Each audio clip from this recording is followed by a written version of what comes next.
పిఠాపురంలో అధికారులపై deputy CM Pawan Kalyan ఆగ్రహం వ్యక్తం చేశారు. పిఠాపురం మున్సిపల్ కమిషనర్ మీద పవన్ ఆగ్రహం వ్యక్తం చేశారు. కాలనీల్లో పేరుకుపోయిన చెత్త, అపరిశుభ్ర పరిస్థితులను చూసి పవన్ ఒక్కసారిగా షాక్ తిని వాళ్ళ మీద ఆగ్రహం వ్యక్తం చేశారు. కాలనీలు ఇంత చెత్తగా ఉంటే అక్కడ ప్రజల జీవన ప్రమాణాలు ఎలా ఉంటాయి అని ప్రశ్నించారు. సరే, నేనే చీపురు పట్టి రోడ్లు తుడవాలా అంటూ పవన్ కళ్యాణ్ ఆగ్రహం వ్యక్తం చేశారు. అధికారులను నిలదీశారు పవన్ కళ్యాణ్. ఒక్కసారిగా కూడా తన సహనాన్ని కోల్పోయారు. ఆ రోడ్లు చూసిన తర్వాత డిప్యూటీ సీఎం పవన్ కళ్యాణ్ తన సొంత నియోజకవర్గం కాకినాడ జిల్లా పిఠాపురంలో పర్యటించినప్పుడు అక్కడ స్థానికంగా ఉన్న అధికారుల తీరుపై తీవ్ర అసంతృప్తి వ్యక్తం చేశారు. పిఠాపురం మున్సిపల్ కమిషనర్తో పాటు డీసీసీబీ చైర్మన్ తుమ్మల బాబు, పిఠాపురం కమిషనర్ వ్యవహారాల శైలిని అయితే ఆయన తప్పుపట్టారు. రోడ్లు ఈ విధంగా ఉంటే ఏం చేస్తున్నారు, అధికారులు సరిగ్గా పనిచేయటం లేదన్న తీరు మీద పవన్ కళ్యాణ్ ఆగ్రహం వ్యక్తం చేస్తూ కూడా ఈ రోడ్లు ఈ విధంగా ఉంటే ఇక్కడ అసలు జనాల జీవన ప్రమాణాలు ఏ విధంగా ఉంటాయంటూ పవన్ కళ్యాణ్ ప్రశ్నించారు. దీనికి సంబంధించిన విజువల్ మనం చూస్తూ ఉన్నాం. ఒకసారి దానికి సంబంధించిన మాటలు మనం విందాం. మాట్లాడమని చెప్పండి, రైస్ చేయమని, పొలిటికల్ హ్యాండిల్ చేయండి. మీరు కూర్చోండి, పొలిటికల్ హ్యాండిల్ చేయాలి. కూర్చోబెట్టి ఎంతమంది ఉన్నారు కుటుంబ మెంబర్స్ మరి మాట్లాడమని చెప్పండి, రైస్ చేయమని చెప్పండి. కూర్చోబెట్టి అంటే ప్రతి చేసిన చీపురు పట్టుకుని అన్ని మీకు దొరకమంటారా ఏంటి? మరి అందరూ ఉండేది ఎందుకండి? వీళ్ళందరూ వెళ్ళి కూర్చొని చీపురు పట్టు తెలుసుకో చెప్పండి. మీరు చెప్పండి, గట్టిగా చెప్పండి. అందరూ హౌసెస్ అందరూ చెప్పండి. పొలిటికల్ హ్యాండిల్ చేయండి, అడ్మినిస్ట్రేటివ్ హ్యాండిల్ చేయండి. పొలిటికల్ హ్యాండిల్ చేయండి. మీరు కూర్చోండి, పొలిటికల్ హ్యాండిల్ చేయాలి. కూర్చోబెట్టి ఎంతమంది ఉన్నారు కుటుంబ మెంబర్స్ మరి మాట్లాడమని చెప్పండి, రైస్ చేయమని చెప్పండి. కూర్చోబెట్టి అంటే ప్రతి చేసిన చీపురు పట్టుకుని అన్ని మీకు దొరకమంటారా ఏంటి? మరి అందరూ ఉండేది ఎందుకండి? వీళ్ళందరూ వెళ్ళి కూర్చొని చీపురు పట్టు తెలుసుకో చెప్పండి. మీరు చెప్పండి, గట్టిగా చెప్పండి. అందరూ హౌసెస్ అందరూ చెప్పండి. పొలిటికల్ హ్యాండిల్ చేయండి, అడ్మినిస్ట్రేటివ్ హ్యాండిల్ చేయండి. పవన్ కళ్యాణ్ మాట్లాడిన చూసాం కదా. జనరల్ గా కూడా డిప్యూటీ సీఎం పవన్ కళ్యాణ్ అధికారులతో కానీ మిగిలిన వాళ్ళతో కానీ చాలా సౌమ్యంగా మాట్లాడుతూ ఉంటారు. అలాంటిది పవన్ కళ్యాణ్ ఒక వెటకారంగా కానీ కొంచెం కోపంగా కానీ సహనాన్ని కోల్పోయి మాట్లాడిన మాటలు మనం చూసాము. పొలిటికల్గా న్యాయం చేయండి, అడ్మినిస్ట్రేషన్గా న్యాయం చేయండి అంటూ కూడా కూటమి ప్రభుత్వంలో ఇంతమంది ఉన్నారు కదా, ఏం చేస్తున్నారంటూ కూడా ప్రశ్నించారు. అధికారుల చేత పనులు చేయించాలి కదా, నన్నే ఓడమంటారా, నన్నే క్లీన్ చేయమంటారా అంటూ కూడా ఒక అసహనం వ్యక్తం చేస్తూ కూడా పవన్ కళ్యాణ్ మాట్లాడిన మాటలు అంటే ఒక అసహనాన్ని మనం క్లియర్గా చూడొచ్చు. అయితే దీనికి సంబంధించి అసలు పూర్తి డీటెయిల్స్ ముందుగా మా ప్రతినిధి కిరణ్తో మాట్లాడి తెలుసుకుందాం. కిరణ్, పవన్ కళ్యాణ్ ఒక అసహనమైన తీరుతో మాట్లాడారు, దానికి సంబంధించి పూర్తి డీటెయిల్స్ ఏంటి? రేణు, కాకినాడ జిల్లా పిఠాపురం నియోజకవర్గంలో పవన్ కళ్యాణ్ పర్యటించారు. నిన్న సంక్రాంతి ఉత్సవాలకు సంబంధించిన వేడుకల కార్యక్రమంలో ఆయన పాల్గొనడం జరిగింది. పిఠాపురం నియోజకవర్గానికి ఎమ్మెల్యేగా, రాష్ట్రానికి డిప్యూటీ సీఎం గా అక్కడి నుంచి ఆయన ప్రాతినిధ్యం వహిస్తున్నాడు. అయితే నిన్న సంక్రాంతి వేడుకలు ముగించుకున్న తర్వాత ఏదైతే ఆయన పిఠాపురం పట్టణంలోని ఇందిరానగర్ కాలనీలో ఆయన పర్యటించారు. అక్కడ ఉన్న పరిస్థితులు ఎలా ఉన్నాయి ఏంటి అనే దానిపైన ఆయన ఆరా తీశారు. ఏదైతే పవన్ కళ్యాణ్ తో పాటు మంత్రి, మున్సిపల్ అడ్మినిస్ట్రేషన్ శాఖ మంత్రి నారాయణ కూడా ఉన్నారు. అయితే అక్కడ ఉన్న ఆ చెత్తను ఏదైతే ఇందిరానగర్ లో ముంపు ప్రాంతాలకు ఆయన స్వయంగా నడుచుకుంటూ వెళ్ళి పర్యవేక్షించారు. మున్సిపల్ అధికారులతో పాటు అక్కడ ఉన్న జనసేన నాయకుల పైన కూడా ఆయన తీవ్ర ఆగ్రహం వ్యక్తం చేశాడు. అసలు మున్సిపాలిటీలో, అది డిప్యూటీ సీఎం నియోజకవర్గంలో ఇంత చెత్త పెరిగిపోతుంటే అధికారులు ఏం చేస్తున్నారు? రోడ్ల పైన కానీ, రోడ్డు పక్కన కానీ, కాలనీల్లో కానీ ఇంత అసౌకర్యంగా ఉంటే ప్రజల జీవన ప్రమాణాలు ఎలా మెరుగుపడతాయి? ఇక్కడ ఇంత చెత్త ఉంటే మున్సిపల్ అధికారులు ఏం చేస్తున్నారు? జనసేన నాయకులు ఏం చేస్తున్నారు? అసలు ఇక్కడ ఏం జరుగుతుంది?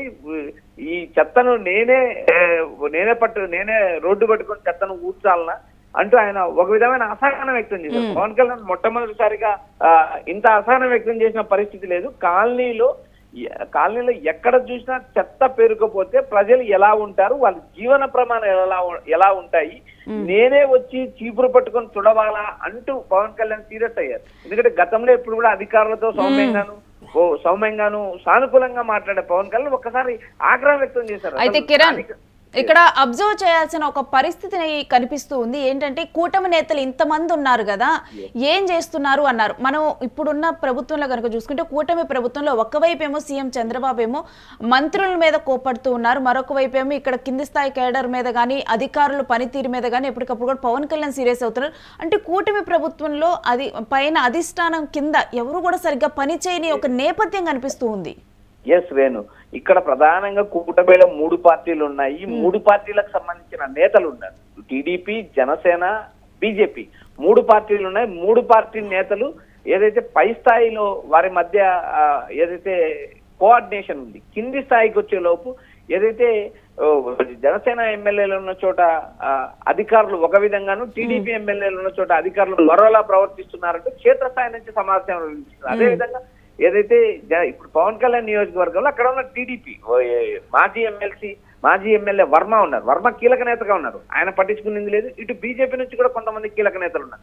కానీ అక్కడ పిఠాపురంలో ఉన్న డీసీజీబీ చైర్మన్ కానీ, జనసేనకు సంబంధించిన నాయకులు కానీ, అక్కడ ఉన్న అంత కాలనీల్లో ఒక డిప్యూటీ సీఎం ప్రాతినిధ్యం అయితే నియోజకవర్గంలో కాలనీలో చెత్త పేరుకుపోతే చివరికి డిప్యూటీ సీఎం నేనే రోడ్లు పట్టుకొని చెత్త ఊడ్చాలా అనే పరిస్థితికి వచ్చిందంటే అక్కడ అధికారులు ఏ విధంగా పనిచేస్తున్నారు. మీరు ఊరికే పనిచేయడం లేదు, నెల జీతాలు తీసుకుంటున్నారు. జీతాలు తీసుకున్నప్పుడు ఎందుకు పనిచేయలేరంటూ ఆయన అసహనం వ్యక్తం చేశారు. మరోపక్క ఏదైతే క్షేత్రస్థాయిలో 3 పార్టీల మధ్య సమన్వయం కొరవడ్డం, అటు సీఎం చంద్రబాబు నాయుడు పదే మంత్రులకు హితబోధ చేయడం, ఇటు పవన్ కళ్యాణ్ అటు అధికారులతో పాటు తన పార్టీకి సంబంధించిన ఎమ్మెల్యేలకు నిరంతరం కోఆర్డినేషన్ ఉండాలి, పార్టీలతో మనం కమిట్మెంట్ పనిచేయాలి, సమన్వయం ఉండాలి, 3 పార్టీలతో మనం కలిసే ఉండాలి అంటూ ఆయన దిశానిర్దేశం చేస్తున్నా కానీ క్షేత్రస్థాయిలో అధికారుల పనితీరులో మార్పు లేదు, నాయకుల మధ్య పనితీరులో మార్పు లేదంటూ ఒక విధమైన అసహనం కనిపిస్తుంది. ఎందుకంటే పిఠాపురంలో మనం చూసినా గానీ పవన్ కళ్యాణ్ ఇటు వేరే డిప్యూటీ సీఎం గా ఉండి వేరే వ్యవహారాల్లో బిజీగా ఉన్నప్పుడు కూడా వర్మ ఎప్పటికప్పుడు కూడా అక్కడ ఉన్నటువంటి పనులు చూసుకునే నేపథ్యాన్ని చూసాము. ఇప్పుడు సంక్రాంతి వస్తుంది, అందరూ కూడా ఇప్పుడు చాలా మంది టూరిస్టులు కూడా ఇప్పుడు గోదావరి జిల్లాల సైడ్ కానీ అటు కానీ ఏపీకి వస్తూ ఉంటారు ఈ పండుగ చూడటానికి. అలాంటి సందర్భంలో ఈ విధమైన వైఖరి పిఠాపురంలో కనిపించడానికి అంటే వర్మ ఏమైనా లైట్ తీసుకుంటున్నారా, లేకపోతే ఆయన దృష్టిలో లేదా ఈ వ్యవహారం ఏంటి? రేణు, ఇక్కడ ప్రధానంగా మాజీ ఎమ్మెల్యే వర్మతో పాటు జనసేన గురించి కూడా మనం మాట్లాడాల్సిన నేపథ్యం. ఎందుకంటే జనసేనలో పవన్ కళ్యాణ్ తాను నిరంతరం పిఠాపురం నియోజకవర్గంలో ఉండలేని పరిస్థితి, ఆయన రాష్ట్ర వ్యాప్తంగా తిరగాల్సిన పరిస్థితి, అదేవిధంగా పార్టీని బలోపేతం చేసుకుంటూ ప్రభుత్వంలో కీలక పాత్ర పోషిస్తున్నారు. కాబట్టి ఆయనకు పిఠాపురం నియోజకవర్గంలో కాన్స్టెంట్ గా కూర్చొని వ్యవహారాలు నడిపే పరిస్థితి డిప్యూటీ సీఎంకు లేదు. కాబట్టి ఆయన ఒక 5 మందితో ఒక కమిటీ నియమించాడు. ఆ జనసేనకు సంబంధించిన కీలక నేతలతో 5 మందితో అక్కడ కమిటీ నియమించారు. ఈ కమిటీలో ఉన్న నేతలు కానీ, పిఠాపురం డీసీసీబీ చైర్మన్ కానీ, పిఠాపురంలో ఉన్న అధికారులు కానీ, కూటమి నేతలు కానీ ఎవరూ పట్టించుకోకపోవడం ఎంతవరకు సమంజసం? ఏదైతే అధికారులు ఉచితంగా పనిచేయలేదు, జీతాలు తీసుకొని పనిచేస్తున్నారు. మరి మీరు ఇక్కడ ఉండగలుగుతారా? నేనైతే ఉండలేను. మీ ఇంట్లో అధికారుల ఇంటి దగ్గర కూడా ఇలా చెత్త ఉంటే అధికారులు ఊరుకుంటారా అంటూ ఆయన ఒక విధమైన అసహనం వ్యక్తం చేశారు. అదేవిధంగా ఇక్కడ పిఠాపురం మాజీ ఎమ్మెల్యే వర్మ దృష్టికి వెళ్ళిందా అనే విషయం మనం పక్కన పెడితే, పవన్ కళ్యాణ్ ఏదైతే పిఠాపురం అభివృద్ధి కోసం, పిఠాపురంలో సమస్యల పరిష్కారం కోసం 5 మంది కమిటీ సభ్యులు నియమించిన 5 మంది కమిటీ సభ్యులు ఎక్కడా పనిచేయలేదు. ఎందుకు పనిచేయలేదంటూ ఆయన నేరుగా నిలదీసిన పరిస్థితి జనసేన నేతలు. ఎందుకంటే జనసేనకు సంబంధించిన కీలక నియోజకవర్గం, ఆ రాష్ట్ర డిప్యూటీ సీఎం ప్రాతినిధ్యం వహించే నియోజకవర్గంలోనే సమస్యలు అపరిష్కృతంగా ఏదైతే చెత్తా చెదరం మున్సిపాలిటీ సరిగా పనిచేయక, మున్సిపల్ అధికారులు సరిగా పనిచేయకపోతే రోడ్ల పైన కానీ, రోడ్ల పక్కన కానీ, కాలనీల్లో కానీ చెత్త పేరుకుపోకుండా ఎలా ఉంటుంది? ఏం చేస్తున్నారంటే ఆయన ఒకంత ఆగ్రహం వ్యక్తం చేసిన పరిస్థితి. మొత్తం ఒక డిప్యూటీ సీఎం నేరుగా క్షేత్రస్థాయికి వెళ్ళారు కాబట్టి ఈ సమస్యలు తెలిసాయి. కానీ క్షేత్రస్థాయికి వెళ్ళకోకుండా ఎన్ని సమస్యలు ఉన్నాయి రాష్ట్రంలో అనేది కూడా తెలిసిన విషయం లేదు. కలిసి ఇక్కడ ప్రధానంగా 3 పార్టీల మధ్య సమన్వయం కోసం ప్రయత్నం చేస్తూ ఉన్నా కూడా క్షేత్రస్థాయిలో అధికారులకు ఒక అవకాశం లాగా లభించింది. ఎందుకంటే టీడీపీ ఉన్న చోట జనసేన నేతలు ప్రశ్నించడం లేదు, జనసేన నేతలు ఉన్న చోట టీడీపీ నేతలు ప్రశ్నించడం, ఇది అధికారులకు కూడా అడ్వాంటేజ్ గా మారిందంటూ రాజకీయ విమర్శలు కూడా వినిపిస్తున్నాయి. ఏదైనా కానీ ఏ సమస్య చూసినా కానీ అధిష్టానం దాకా వెళ్తే చివరికి చెత్త విషయం కూడా అధిష్టానం చొరవ చూస్తే తప్పితే అధికారులు కానీ లేకపోతే కింది స్థాయి నేతలు కానీ పట్టించుకోని పరిస్థితి. నేను ఇక్కడ ప్రధానంగా అటు టీడీపీ కావచ్చు, ఇటు జనసేన కావచ్చు, బీజేపీ కావచ్చు, 3 పార్టీల మధ్య క్షేత్రస్థాయిలో సమన్వయం లేకపోవడంతో ఏకంగా మంత్రుల విషయంలో కానీ ఎమ్మెల్యేల విషయంలో కానీ సాక్షాత్తు సీఎం చంద్రబాబు నాయుడే నేరుగా జోక్యం చేసుకుంటే తప్ప సమస్యలు పరిష్కారం కాలేదు అంటూ నేరుగా సీఎం చంద్రబాబు నాయుడు నిన్న మొన్న జరిగిన కేబినెట్ మీటింగ్ లో కూడా ఆయన నేరుగా మంత్రుల పైన ఆగ్రహం వ్యక్తం చేసిన పరిస్థితి. ఇటు పవన్ కళ్యాణ్ వ్యవహారం మనం చూసినప్పుడు ఆయన అటు ఎమ్మెల్యేలను కంట్రోల్ చేస్తూ ఇటు రాష్ట్ర వ్యాప్తంగా అభివృద్ధి కార్యక్రమాలు చూస్తూ మరోపక్క తన నియోజకవర్గంలో పరిస్థితి ఇలా ఉంది, ఏం చేస్తున్నారంటూ అసహనం వేసే పరిస్థితి. ఇక్కడ మూడు పార్టీలు సమన్వయంతో కలిసి పనిచేయాల్సిన చోట అటు అధికారులు నిర్లక్ష్యం, ఇటు నేతల నిర్లక్ష్యం. అధికార పార్టీ ఎమ్మెల్యేలు ఉంటే జనసేన నేతలు అధికార పార్టీకి సంబంధించిన ఎమ్మెల్యే ఉన్నాడు కదా, టీడీపీ ఎమ్మెల్యే ఉన్నారు కదా అని లైట్ తీసుకునే వ్యవహారాలు మనం రాష్ట్ర వ్యాప్తంగా చూస్తాం. ఇది రాబోయే రోజుల్లో ఏకంగా పవన్ కళ్యాణ్ వ్యాఖ్యానిస్తున్నారు. ఇలాంటి పరిస్థితులు ఇలా అధికారులు సరైన సమయంలో చర్యలు తీసుకోకుండా ఉంటే ప్రభుత్వం పైన వ్యతిరేకత పెరుగుతుంది. అందుకు అధికారులు కారణం అవుతారంటే ఆయన నేరుగా అధికారుల ముందే ప్రశ్నించిన విధానం మనం పిఠాపురంలో చూస్తాం. ఇది రాష్ట్ర వ్యాప్తంగా పలు నియోజకవర్గాల్లో ఉన్న సమస్యల పైన అటు అధికారులు ఇటు అధికార పార్టీకి సంబంధించిన నేతలు దృష్టి పెట్టాలని కోరుతున్నారు రేణు.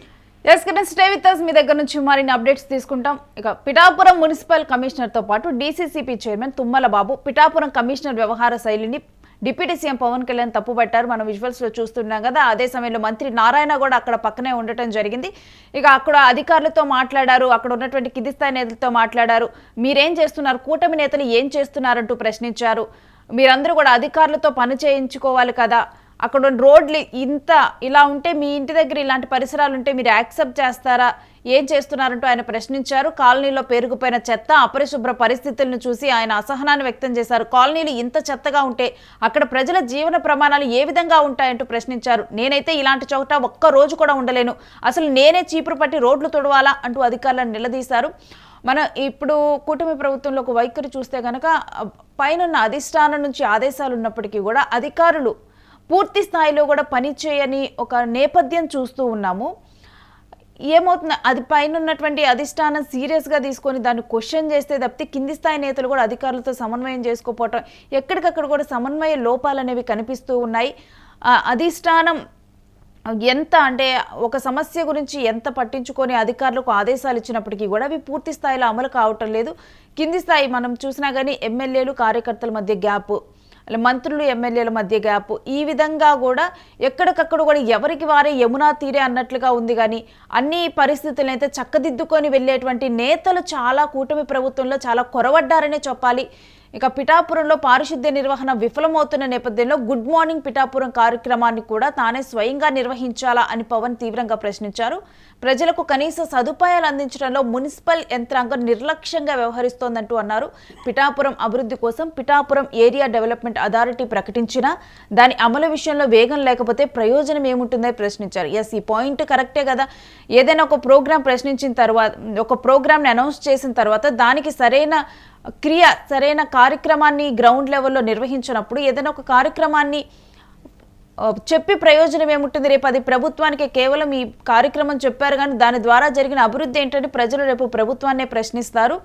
ఇక అవసరమైతే రాజకీయపరమైన అడ్మినిస్ట్రేషన్ నిర్ణయాలు తీసుకోలేరా అంటూ అక్కడ ఉన్నటువంటి వారిని ప్రశ్నించారు. ఎందుకంటే డిప్యూటీ సీఎం పవన్ కళ్యాణ్ ఎప్పటికప్పుడు కూడా వేరే పనుల్లో కూడా బిజీ అవుతూ తాను పాలన విషయాలను కానీ మరొకవైపు పార్టీ విషయాలు కానీ ఇవన్నీ చూసుకుంటూ ఉండాలి. అందుకని చెప్పి ఒక అడ్మినిస్ట్రేషన్ నిర్ణయాలు కూడా తీసుకోలేరా, అక్కడ 5 man కమిటీ కూడా నియమించారు, మీరందరూ అడ్మినిస్ట్రేషన్ తీసుకోలేరా అంటూ ప్రశ్నించి అభివృద్ధి కోసం ప్రభుత్వం గట్టిగా అడుగులు వెయ్యొద్దా అని అధికార పార్టీ నేతలు యంత్రాంగాన్ని నిలదీశారు. ఇక స్వయంగా ఆ కాలనీలో కూడా పవన్ కళ్యాణ్ నడుచుకుంటూ సమస్యలు తెలుసుకున్నారు. కేవలం సమీక్షలకే పరిమితం కాకుండా పవన్ కళ్యాణ్ పిఠాపురం కాలనీలో నడుచుకుంటూ వెళ్లి స్థానికులను కలిసి వారి సమస్యలను అడిగి తెలుసుకున్నారు. డ్రైనేజీ, చెత్త నిర్వహణ, మౌలిక వస్తువుల కొరతలపై ప్రజలు చెప్పిన అంశాలను ఆయన నోట్ చేసుకొని పిఠాపురం పారిశుద్ధ్య వ్యవస్థను వెంటనే మెరుగుపరచాలి, అధికార యంత్రాంగం ప్రజల అవసరాలకే తొలి ప్రాధాన్యం ఇవ్వాలని పవన్ కళ్యాణ్ స్పష్టం చేశారు. ఇక ఇదే విధంగా నిర్లక్ష్యం కొనసాగితే ప్రజల్లో ప్రభుత్వంపై వ్యతిరేకత పెరుగుతుందని డిప్యూటీ సీఎం పవన్ కళ్యాణ్ హెచ్చరించారు.